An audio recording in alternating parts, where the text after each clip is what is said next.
J'ai fait une petite étude, quelques recherches, et j'ai découvert une chose. Aucun homme riche ne s'élève véritablement s'il ne possède pas de produits. Qui est l'homme le plus riche de la Terre aujourd'hui? Elon Musk. Elon Musk pèse environ 1000 milliards de dollars. Et quels sont les produits d'Elon Musk? Ce sont les voitures électriques Tesla. Allez en Europe, allez en Amérique. Vous verrez des Tesla partout. En Amérique, vous verrez les véhicules qu'Elon Musk a produits. Des voitures qui n'ont même pas besoin de chauffeur. Je l'ai vu lorsque j'étais là-bas. Alors, bientôt, vous n'aurez même plus besoin d'Uber. Parce qu'Uber devient maintenant une voiture Tesla. Ces produits, ce sont aussi l'intelligence artificielle. Nous sommes entrés dans la génération de l'intelligence artificielle. Tout ce qu'il y a dans votre téléphone aujourd'hui est lié à l'intelligence artificielle. Tout ce que nous faisons aujourd'hui est lié à l'intelligence artificielle. Voilà ces produits. Il est à la pointe de la technologie. C'est Elon Musk qui a développé ce qu'on appelle les données mobiles Starlink. Starlink, où est Sony? Sony, est-ce que c'est ce que nous utilisons ici? Est-ce qu'ils utilisent Starlink ici? Oui ou non? Alors, est-ce ce qu'ils utilisent ici? Non. D'accord. Ce que nous utilisons ici, ce sont les données ordinaires de MTN. Et ces données ordinaires de MTN fluctuent. Vous ne pouvez pas organiser une conférence internationale avec les données MTN. Je ne sais pas. C'est comme si je voyais que vous ne comprenez peut-être pas encore ce que je suis en train de vous dire. Mais frères et sœurs, il existe un niveau auquel Dieu ne peut pas vous élever tant que vous n'êtes pas prêts à commencer, vous aussi, à dépasser certaines choses. Paul et Dunamis utilisent Starlink. Winners utilisent Starlink. Redeemed utilise Starlink. Parce que j'espère que vous savez ce qu'est Starlink. Dans votre village, est-ce que vous avez la connexion Internet? Mais Starlink fonctionne dans tous les villages. Starlink, même si vous allez dans le désert, même si vous allez au fin fond de la forêt, il y a une connexion avec Starlink. Et c'est parfait. La réception est parfaite. C'est pourquoi tous les ministères qui ont décidé de conquérir le monde ont abandonné MTN, abandonné Glo, abandonné Airtel. Ils se sont tous tournés vers Elon Musk, même Theodore F. Young. Oui, ce que nous utilisons pour nos prières de nuit, pour ces 30 minutes de prière, c'est Starlink, parce que des nations du monde entier nous rejoignent. L'Australie, les États-Unis, le Royaume-Uni, ils se connectent. Si vous utilisez MTN, la connexion va couper. Et tous ceux qui se joignent à vous pour prier vont finir par dire « Laissons tomber ces gens. Ils n'abandonnent jamais. » Est-ce que je communique? Voilà comment Elon Musk est en train de gagner ces milliers de milliards. Il crée des produits qui répondent à une demande extrêmement forte. Est-ce que je communique? Puis-je vous poser une question? Et cette question va vous plaire. Qu'est-ce qui empêche Prayer City d'avoir une ferme avicole de 3000 poulets? D'accord. Chantez. Personne ne dit rien. Bon, nous allons laisser cette question de côté. Qu'est-ce qui empêche Prayer City d'avoir une entreprise de fabrication de chips de bananes plantain? Qu'est-ce qui empêche Prayer City d'avoir une imprimerie? Une entreprise d'eau potable en sachet? D'accord? D'accord? Je vois que certains commencent maintenant à répondre. Maintenant, laissez-moi vous poser une question.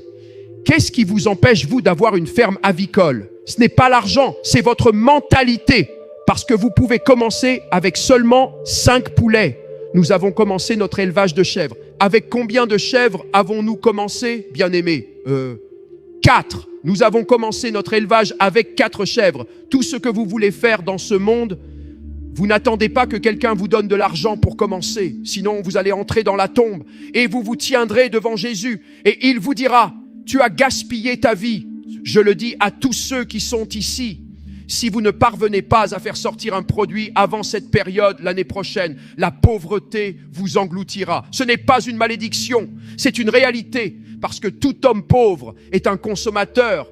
Tout homme pauvre, il ne fait que dépenser. Oh mon Dieu! Est-ce que j'aide quelqu'un ici? Certains des pasteurs les plus riches que vous voyez au Nigeria et en Afrique, les gens parlent mal d'eux, les gens les attaquent. Mais vous ne connaissez pas le secret de leur richesse. L'évêque Oyedepo est le pasteur le plus riche du continent africain. Saviez-vous qu'il possède 300 écoles secondaires? On dirait que j'ai cessé de parler. Pouvez-vous demander à quelqu'un à côté de vous, est-ce que tu en as une? Est-ce que tu as une école secondaire? Une seule? Est-ce que tu en as une? Une seule? Est-ce que tu en as une? Savez-vous que si vous possédez une seule école secondaire, vous êtes établi pour la vie? Mais Oyedepo en possède plus de 300. Je ne parle pas d'école maternelle, je ne parle pas d'école primaire. Ceci, c'est Prayer City. Celle-ci, c'est quoi? Quoi, maman? Comment est-ce que vous appelez ça une école maternelle? Nous ne cherchons pas à faire compliqué. Au moins, nous avons un produit. Nous avons une école maternelle. Nous avons un palais de prière. C'est une maison d'hôtes. Que vous le croyiez ou non, que vous le croyiez ou que vous n'y croyez pas. Prayer City est en train de développer de petits produits. Petit à petit, nous sommes en train de sortir des produits. Et maintenant, Prayer City est en train d'avancer. Que cette huile coule sur vous. Que vous aussi, vous sortiez d'ici avec vos propres produits. Toute organisation, tout ministère, tout gouvernement. Si un gouvernement dépend uniquement des impôts,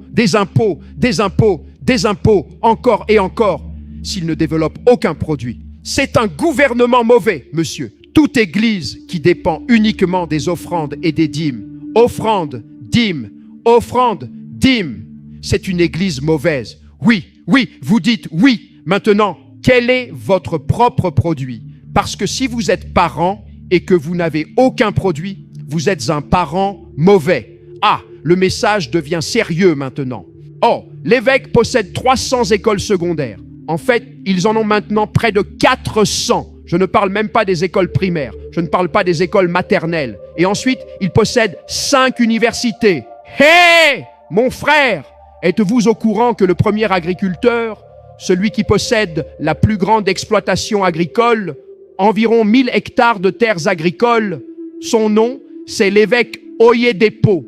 Vous, monsieur, vous dites, Père, cette année est mon année. Mais le pasteur le plus riche du continent africain est un agriculteur. Il ne perçoit aucun salaire. Il n'a jamais perçu de salaire pendant 40 ans. Toutes ces personnes qui insultent les hommes de Dieu parce qu'ils reçoivent des dîmes et des offrandes, s'il vous plaît, avant de commencer à attaquer les hommes de Dieu, cherchez d'abord à connaître la source de leur richesse, parce que l'évêque Oyedepo, il ne prend pas les dîmes, il ne prend pas les offrandes. Mais savez-vous que son offrande, chaque dimanche, il y a environ 7 ans, s'élevait déjà à 10 millions de naïras. Et peut-être que le soir, c'était déjà arrivé à 20 ou 30 millions. Il n'est pas à la recherche de votre offrande, monsieur. Il est bien trop grand pour cela. Dieu l'a tellement élevé qu'il est devenu le pasteur le plus riche d'Afrique. Comment? Par les produits. Si vous allez là où se trouve Canaan Land, je pense que c'est dans l'état d'Ogun. C'est bien ça, hein? L'état d'Ogun. Vous découvrirez que presque toute l'eau qui se trouve dans cette région, l'eau en bouteille, l'eau en sachet, vient de l'évêque Oyedepo. C'est le numéro 1 dans le domaine de l'eau. Même à Lagos, lorsque vous arrivez à Lagos, tous ces jeunes qui vendent de l'eau dans les rues, l'évêque Oyedepo est leur fournisseur. Une imprimerie. Tous les cahiers d'exercice que vous voyez à Lagos, tout cela vient de son imprimerie. Alors, un seul homme a décidé de produire des choses. Et il est devenu l'homme le plus riche d'Afrique dans le monde de l'Évangile. Alors que je souffle dans ce microphone, que les toiles d'araignée sortent de votre cerveau, que les idées entrent, que la bénédiction entre dans vos mains. C'est sur vous, c'est sur vous, c'est sur vous. Voilà l'onction pour prospérer. Voilà l'onction, la puissance de prospérer, la puissance de prospérer, la puissance de prospérer, la puissance d'acquérir la richesse, la puissance d'acquérir la richesse, la puissance d'acquérir la richesse. J'ai dit, vous devez repartir de cet endroit avec une mentalité. Si vous repartez d'ici sans changement de mentalité, même Dieu lui-même ne pourra pas vous aider. Vous avez fait la prière. Après la prière, qu'est-ce qui vient ensuite? Puis-je vous parler d'un autre grand homme de Dieu? D'accord. Une seule personne, Johnson Suleiman. Voilà pourquoi les gens sur les réseaux sociaux les attaquent. Ils sont attaqués à cause de leur grande richesse. C'est l'une des principales raisons. Mais avez-vous déjà pris le temps de découvrir la source de leur grande richesse? Johnson Suleiman est l'homme derrière les stations-service Hosanna Petroleum. Partout. Je crois que c'est dans l'état d'Edo. Vous voyez des stations-service Hosanna partout. Partout. Les stations-service Hosanna. Donc, il fait du commerce dans le pétrole. C'est véritablement un homme d'affaires dans le secteur pétrolier. Tout comme l'évêque Oyedepo, il possède de nombreuses écoles secondaires. Et il possède aussi une grande école secondaire. Il possède une imprimerie. Il possède des fast-foods, des restaurants. Il possède une télévision par satellite. Il est dans le secteur de l'eau. Cet homme est engagé dans tellement de domaines. Mais les gens entendent seulement qu'il possède 3 avions privés et ils commencent à crier « Pourquoi un homme de Dieu possède-t-il 3 avions privés ?» La raison pour laquelle il possède 3 avions privés, c'est parce que c'est un entrepreneur. Vous n'avez même pas un seul produit. Alors, vous ne pouvez même pas en avoir un. L'évêque Oyedepo possède 4 avions privés. 4! Ils sont légitimes à les posséder parce que cela vient de leur travail et de leur sueur. Père, suscite un homme dans cette maison. Suscite une femme dans cette maison.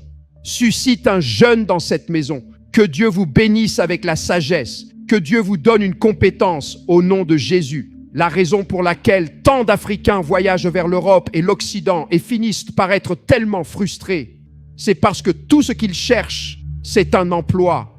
Ils recherchent de meilleurs pâturages sans avoir eux-mêmes quoi que ce soit à offrir. Lorsque vous arrivez en Europe, qu'avez-vous à vendre? Beaucoup d'Africains, beaucoup de Nigérians, lorsqu'ils arrivent en Europe, savez-vous quel travail ils font? Ils deviennent des employés dans les morgues. Beaucoup deviennent ce qu'on appelle des aides-soignants. Parce qu'en Europe, une fois que vous atteignez l'âge de 60 ans, le gouvernement prend en charge vos responsabilités.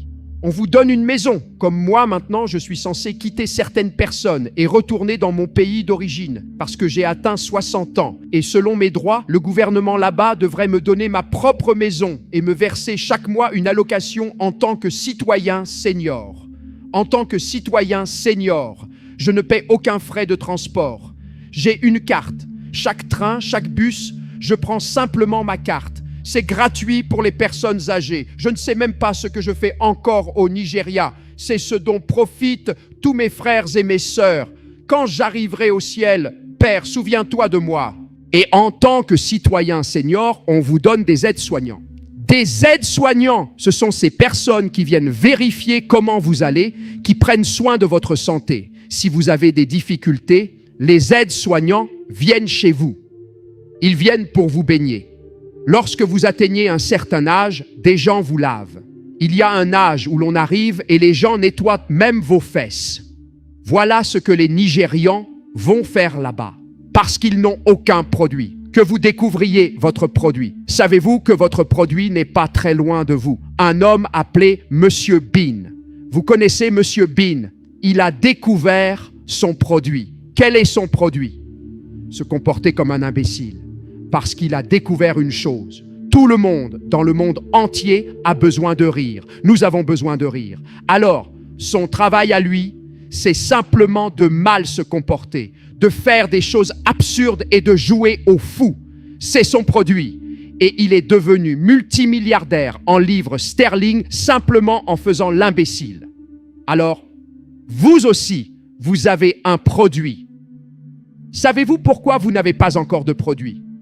Parce que pour avoir un produit, il faut travailler dur. Et vous ne voulez pas travailler dur. Vous voulez simplement que Dieu vous donne de l'argent. Désolé. Dieu ne fonctionne pas comme cela. Dieu attend que vous mûrissiez, que vous marchiez et que vous travailliez sur les choses qu'il vous a déjà données.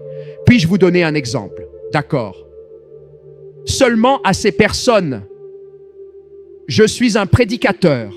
En tant que prédicateur, cela fait plus de 40 ans que je suis dans le ministère.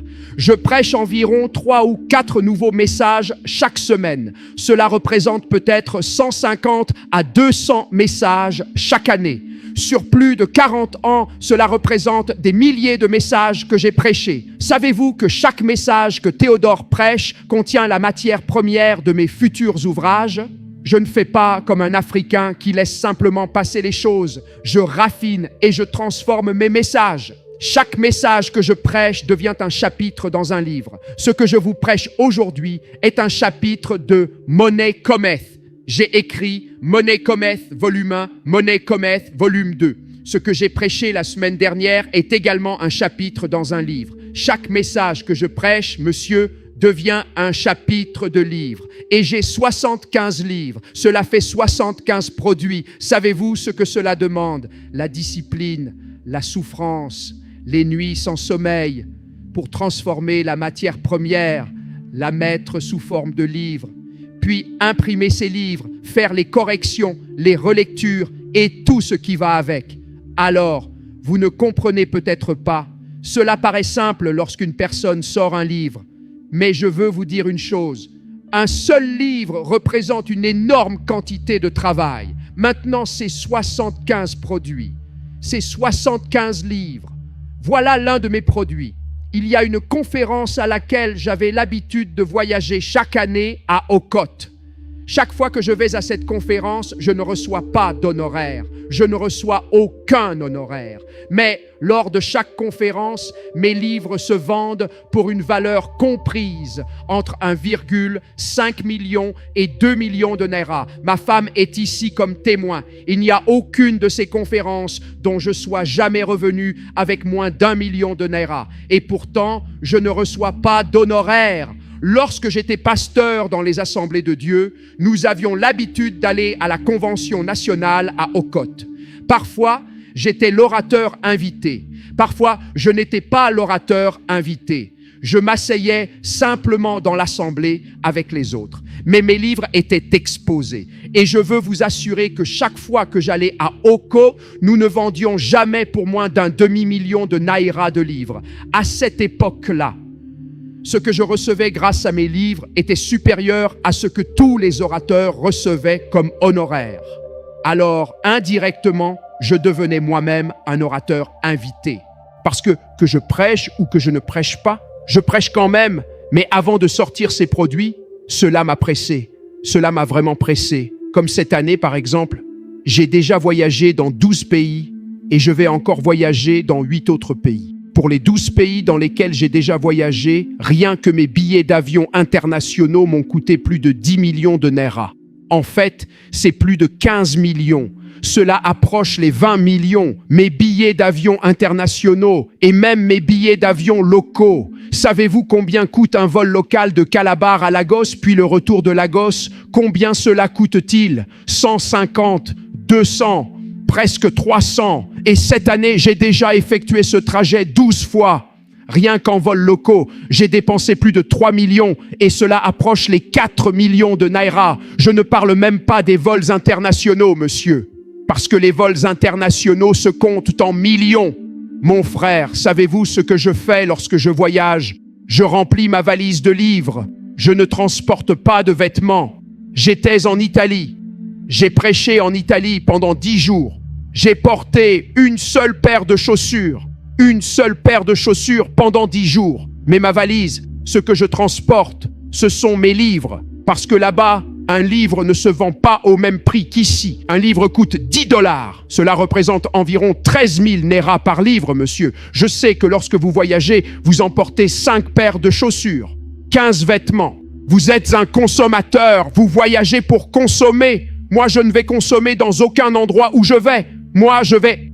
Écoutez, il y a eu un temps où mes 2 filles fabriquaient ce qu'on appelait des cravates en perles. Vous vous souvenez de ces cravates en perles? Des cravates fabriquées avec des perles. Elles fabriquaient aussi des mouchoirs décorés avec des perles. Alors, lorsque je voyageais pour des programmes internationaux, je prenais ces mouchoirs et je portais mes cravates. Parfois, un nœud papillon en perles. Et lorsque je prêchais, les gens me regardaient parce qu'ils n'avaient jamais vu ce genre de choses ailleurs. Ils regardaient cela et disaient « Ah, cette chose est puissante !» Oh, quand je suis revenu, j'ai dit à mes filles « Préparez-en, remplissez ma valise. » Alors, je transporte des livres, je transporte des cravates en perles et je les vends à un prix très élevé. Vous pensez peut-être que je suis un homme mauvais, quelqu'un dans cette maison et que la sagesse atteigne ta main. Vous ne vous déplacerez plus jamais les mains vides. Recevez la grâce, recevez la grâce. recevez la grâce. Maintenant, tous ces livres, vous voyez les livres physiques. Si vous allez sur Amazon, certains d'entre vous ne savent même pas de quoi je parle lorsque je dis Amazon. C'est en ligne. Allez vérifier sur Amazon. Cherchez les livres en ligne. Cherchez Théodore Effiong. Vous découvrirez qu'au moins 40 de mes livres sont disponibles en livre numérique, en ligne. Pour cela, je n'ai aucune librairie dans aucun pays. Je n'ai aucun vendeur de livres. Mais vous achetez mes livres en ligne, vous les téléchargez, ils entrent directement dans votre téléphone et vous me payez 10 $. Ainsi, même pendant que je suis ici, des dollars entrent dans mon compte. Lorsque je dors, des dollars entrent dans mon compte. Lorsque je vais aux toilettes, des dollars entrent dans mon compte. Mais savez-vous une chose? Et ce compte est en dollars et en livres sterling. Alors, chaque mois, j'ai des devises étrangères qui entrent. Quelque chose pour lequel j'ai travaillé afin de produire ces livres. J'ai peiné pour produire ces livres. Je me suis battu. Maintenant, j'en mange pour toujours. On dirait que certaines personnes sont très jalouses ici. Mais savez-vous que cette chose que Dieu m'a donnée, il vous l'a donnée aussi. Chaque message que vous prêchez, monsieur, est un chapitre. Mais vous jetez la matière première. Vous faites comme un Africain. Dieu vous donne une matière première et vous la jetez. Vous ne la développez pas et vous luttez, vivant au jour le jour. Alors que cette Bible que vous portez chaque jour contient un puits de pétrole. Il y a un puits de pétrole à l'intérieur de ce livre. Ce que Dieu vous a donné, monsieur, est plus grand que cet endroit. Après avoir quitté cet endroit, rentrez et travaillez, brûlez l'huile de minuit. Passez du temps à faire sortir vos produits et vous irez dans le monde. Il y a un homme de Dieu. En fait, même maintenant que je voyage, dès que nous aurons terminé ici, dès que nous aurons partagé la grâce, moi, je ne vais pas rentrer chez moi pour dormir. Je vais monter dans un avion. Je repars encore aujourd'hui. Lorsque je voyage, si vous regardez ma valise, elle est déjà dans mon bureau. Pendant que vous partagez la bénédiction finale, moi, je suis déjà prêt à partir, ma valise. Vous n'y verrez même pas un seul vêtement. Il n'y a que des livres. Je libère cette grâce. Je libère cette onction. Recevez, recevez, recevez, recevez. Vous ne pourrez jamais être pauvre. Monsieur, vous êtes un puits de pétrole. Vous voyez toutes ces prières que nous sommes en train de faire. Toutes ces prières, depuis hier jusqu'à aujourd'hui. Savez-vous que tous ces sujets de prière peuvent devenir un livre? Laissez-moi abandonner ces pasteurs. Ils sont très fâchés contre moi. C'est un livre, tous ces sujets de prière. Si seulement vous étiez suffisamment disciplinés pour enregistrer tous ces sujets de prière. C'est exactement ce que Daniel Olukoya a fait. Daniel Olukoya a découvert que chaque jour, la file de personnes qui venaient le voir pour recevoir des conseils et des prières était plus grande que ce qu'il pouvait gérer. Et toutes ces personnes venaient. Papa, prie pour moi. Papa, prie pour moi. Papa, prie pour moi. Papa, prie pour moi. Alors il priait. Il priait. Il priait. Il priait. Il priait. Il priait. Il priait. Il priait. Il priait. Encore et encore. Il priait. Il priait. Il priait. Jusqu'à ce qu'il soit épuisé. Et le lendemain, les mêmes personnes revenaient encore. Elles disaient, « Père, que dois-je faire? Je ne veux pas mourir jeune. » Alors, il s'est dit, « Toutes les prières que tu es en train de faire pour ces personnes, mets-les dans un livre. » Il a appelé ce livre « Prayer Rain », la pluie de prière. Et lorsque les gens viennent pour recevoir la prière, il leur dit, « Achetez mon livre. » Allez au chapitre 27, utilisez ces prières. Alors maintenant, ce n'est plus lui qui prie pour eux, ce sont eux-mêmes qui prient. Et lui, il vend ses livres. Il y a des produits partout autour de vous, partout autour de vous. Si seulement vous vous en souciez, si seulement vous ouvrez les yeux. Je vous vois devenir un fabricant, je vous vois devenir une usine. Le prophète a demandé à la veuve, « Qu'as-tu qui possède une valeur et que tu peux vendre ?»